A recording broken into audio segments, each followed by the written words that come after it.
Vultos do Espiritismo. Francisco Peixoto Lins, o Peixotinho.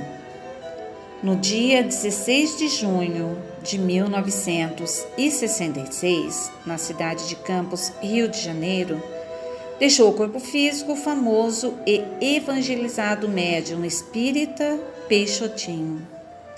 A Federação Espírita Brasileira, o Conselho Superior da FEB e o Conselho Federativo Nacional se fizeram representar pelos confrades Paulo Afonso de Farias, José Salomão e Abelardo Hidalgo Magalhães, respectivamente. Ao sepultamento, acorreram centenas e centenas de confrades dos mais diversos pontos do país. Francisco Peixoto Lins, o Peixotinho, teve ação destacada no movimento espírita. Já por suas excepcionais qualidades mediúnicas, principalmente no que tange às materializações, já pelo seu comportamento moral como homem de bem. Peixotinho, como todos o conheceram, nasceu no dia 1º de fevereiro de 1905. Na cidade de Pacatu, no estado de Ceará. Filho de Miguel Peixoto Lins e Joana Alves Peixoto.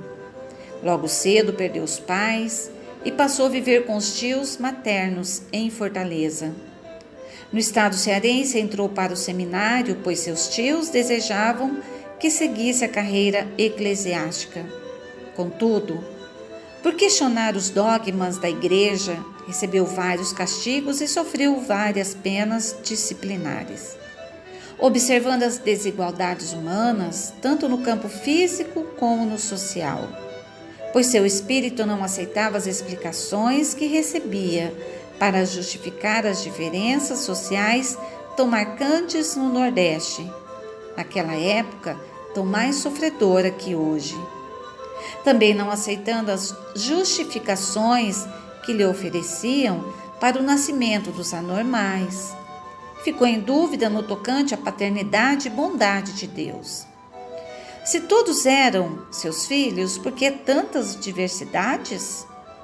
Por que razões insondáveis uns nascem fisicamente perfeitos e outros deformados? Uns portadores de virtudes angelicais e outros acometidos de mau caráter? Dizia então, se Deus existe, não é esse ser unilateral de que fala a religião católica. Desejava saber e inquiria os seus confessores, os quais, diante das indagações arrojadas do menino, usavam o castigo e a penitência como corretivo, o que o levou a abandonar o colégio. Aos 14 anos de idade, mudou-se para o Amazonas, em busca de melhores condições de vida nos seringais. Mas, 2 anos depois, resolveu retornar à Fortaleza. E aí, na terra de Bezerra de Menezes, eclodiu sua faculdade mediúnica, em forma obsessiva, pois no início era envolvido pelos espíritos sofredores que faziam dele um valentão. Apesar do seu físico infantil, era dono de grande força de vontade e, sabendo o que lhe poderiam fazer os obsessores, procurou reagir, não saindo de casa. Isso depois de um episódio em que, após travar luta com vários homens, foi transportado para uma praia deserta e distante, fisicamente ileso. Mas os espíritos das trevas não desanimaram ante sua disposição de não sair de casa. Vindo-lhe então um caso de desprendimento em que foi considerado morto, estado de que despertou após mais de 20 horas de amortalhado. A seguir, adveio-lhe uma paralisia que o prostrou por 6 meses, sem que a família procurasse os recursos do espiritismo. Sendo católicos, praticantes, seus familiares temiam envolver-se com o espiritismo.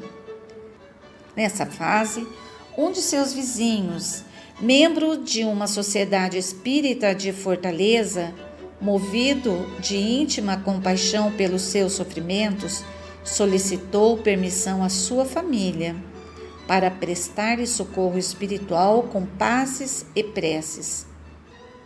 Ninguém em sua casa tinha conhecimento do espiritismo e seus familiares também não atinavam com o verdadeiro estado do paciente, uma vez que o tratamento médico a que se submetia não lhe dava nenhuma esperança de restabelecimento. O seu vizinho iniciou o tratamento com o evangelho no lar, aplicando-lhe passes e dando-lhe a beber água fluidificada. A fim de distrair-se, Peixotinho começou a ler alguns romances espíritas e, posteriormente, as obras da codificação kardeciana. Em menos de um mês, apresentou sensível melhora em seu estado físico e foi progressivamente libertando-se da falsa enfermidade. Logo que conseguiu andar, passou a frequentar o centro espírita onde militava o grande tribuno Viana de Carvalho, que na época estava prestando serviço ao Exército Nacional em Fortaleza. A terrível obsessão foi sua estrada de Damasco. O conhecimento da lei da reencarnação veio equacionar os velhos problemas que atormentavam a sua mente, dirimindo todas as dúvidas que o seminário não conseguira desfazer. Passou assim a compreender a incomensurável bondade de Deus, que dá a mesma oportunidade a todos os seus filhos na caminhada rumo à redenção espiritual. Orientado pelo Major Viana de Carvalho, Peixotinho iniciou seu desenvolvimento mediúnico. Tornou-se um dos mais famosos médiums de materializações e efeitos físicos. Por seu intermédio, produziram-se as famosas materializações luminosas e uma série dos mais peculiares fenômenos, tudo dentro da maior seriedade e nos moldes preceituados pela doutrina espírita. Em 1926, mudou-se para o Rio de Janeiro, então capital da República, e se apresentou para servir no Exército, na Fortaleza de Santa Cruz. Posteriormente, foi transferido para Macaé, Rio de Janeiro. Foi aí em Macaé que, propriamente, iniciou sua prestação de serviços ao Espiritismo, tendo aí, com um grupo de irmãos, vários dos quais já no plano espiritual, fundado o Grupo Espírita Pedro, também em Macaé, em 1933. Constituiu família, contraindo matrimônio com Benedita Babi Vieira Peixoto. Sua vida militar foi intercalada de transferências, mas para onde era transferido fixava residência com a família e ali fundava um posto de receituário homeopata. Assim foi em Ibituba, Santa Catarina, Santos, Rio de Janeiro, Campos e etc. Em 1945 foi transferido de Imbituba para Fortaleza de São João, no Rio de Janeiro. Novamente na capital brasileira, reencontrou-se com vários amigos, dentre os quais Antônio Alves Ferreira, velho confrade do Grupo Espírita Pedro de Macaé, o qual nessa época residia no Rio. Das reuniões semanais na residência desse confrade, nasceu um culto doméstico que em poucos meses se transformou no Grupo Espírita André Luiz, cuja sede provisória era então no escritório de representações do confrade Jacques Aboab, no Grupo Espírita André Luiz. Prestou seus serviços mediúnicos no convívio amigo e fraterno dos irmãos que se uniram àquela casa. E durante esse período, enquanto residiu no Rio de Janeiro, teve a felicidade de reuni-los em sua residência todos os domingos. Do Rio de Janeiro, foi para Santos, isso em 1948.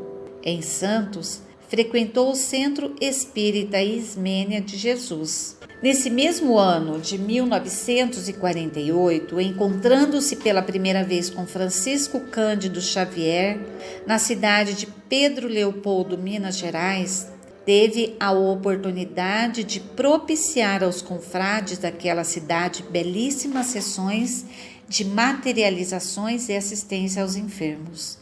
Um fato curioso aconteceu na noite de 10 de fevereiro de 1949. Peixotinho e mais 2 pessoas, ao desembarcarem em Belo Horizonte, vindos do Rio de Janeiro, perderam o trem que os levaria a Pedro Leopoldo para mais um encontro com Chico Xavier. O trio, então, foi à casa do confrade Jair Soares, no bairro de Santa Teresa, seguindo recomendações de Rafael Ranieri para procurar a pensão da fraternidade, como era conhecida a residência de Jair. Chovia torrencialmente e eles receberam guarida. Na manhã seguinte, Peixotinho notou o espírito de irmã Sheila ao lado da esposa de Jair, Dona Ló, dizendo que esta se encontrava muito enferma, acometida de câncer e desenganada pela medicina terrena. Peixotinho percebeu então que a visita a Chico era pretexto da espiritualidade para sitiá-los ali. E no dia 11 de fevereiro realizou-se uma sessão de materialização de espíritos e ectoplasmia na residência do casal Soares, com a obtenção de notáveis fenômenos de efeitos físicos. No dia seguinte foi realizada outra sessão, mas em Pedro Leopoldo, na casa de Rômulo Joviano, com a presença de Chico Xavier. Nos dias 13 e 14 subsequentes, mais reuniões sucederam-se na casa de Ló e Jair. O processo deu origem a diversas reuniões de materialização de espíritos para o tratamento de enfermos na casa. Dona Ló foi curada e viveu por mais 22 anos, vindo a desencarnar vitimada por infarto. Em 1949, Peixotinho foi transferido definitivamente para a cidade de Campos, onde participou dos trabalhos do grupo Joana d'Arc. Fundou também o grupo Araci, em homenagem a seu guia espiritual. Por seu intermédio, produziram-se ali famosas materializações luminosas e uma série dos mais peculiares fenômenos, tudo dentro da maior seriedade e nos moldes preceituados pela doutrina espírita. Certa vez, irmã Sheila materializou-se completamente. Digo completamente, pois muitas materializações ocorriam de forma parcial. Ela apareceu luminosa, colocando a mão nas pessoas. Outro fenômeno também ocorria. Frases escritas com letras fosforescentes flutuavam no ambiente escuro. Certa feita, Sheila distribuiu um buquê de cravos, vermelhos para homens e brancos para mulheres, isto em plena obscuridade. Em muitas sessões, foram vistos focos luminosos em várias direções e em diversas cores, notadamente vermelha, azul e amarela, havendo também comunicação de escrita direta do espírito no papel sem qualquer caneta ou lápis por perto. Um hino foi escrito por Sheila em mensagem dita especular, isto é, de trás para a frente, só podendo ser lida diante de um espelho ou do lado inverso do papel contra a luz. Com Peixotinho aconteciam coisas incríveis. Com uma das mãos, psicografava mensagem de teor científico e com outra de teor filosófico, enquanto transmitia mensagem psicofônica. Então, 3 espíritos ocupavam o mesmo médium. Apesar de sua eficiência no receituário, foi um sofredor, portador de asma, que compreendia ser a sua provação. Um dos fenômenos que presenciou foi o transporte de pedras e cristais, algumas impregnadas de perfume. O espírito José Grosso sempre presente nesses trabalhos de materialização, juntamente com Palminha Sheila Giuseppe Gleber, é quem costumava levar essas pedras. Esse fenômeno é raro e recebe o nome de aporte. Nas sessões transcorriam tratamentos espirituais e às vezes cirurgias e muito estudo dos livros espíritas. Apesar de sua eficiência no receituário, foi um sofredor, portador de asma, que compreendia ser sua provação. Apesar de todos os sofrimentos, era alegre e brincalhão, e por muitos considerado uma criança grande. Como médium soube viver sem nunca comercializar seus dotes mediúnicos. Viveu pobre e exclusivamente dos seus vencimentos de oficial da reserva do Exército Reformado, que foi no posto de capitão. Manteve sempre grande zelo pelos princípios esposados por Kardec, fazendo por onde, nos grupos ou centros por ele fundados, que nunca existisse intromissão de rituais ou quaisquer influências alheias à doutrina codificada por Kardec. Dedicou-se muito ao trabalho de casos de obsessão, chegando mesmo a por várias vezes levar doentes ao próprio lar, onde os hospedava junto de sua família. Passou por testemunhos sérios e sofreu ingratidões que soube perdoar, não desanimando nunca de servir. Peixotinho sofria de broncopneumonia, enfermidade que lhe causava muitos dissabores, que ele, porém, suportava com estoicismo, o mesmo podendo-se dizer das calúnias de que foi vítima. Como são vítimas todos os médiuns sérios que se colocam a serviço do Evangelho de Jesus, dando de graça o que de graça recebem.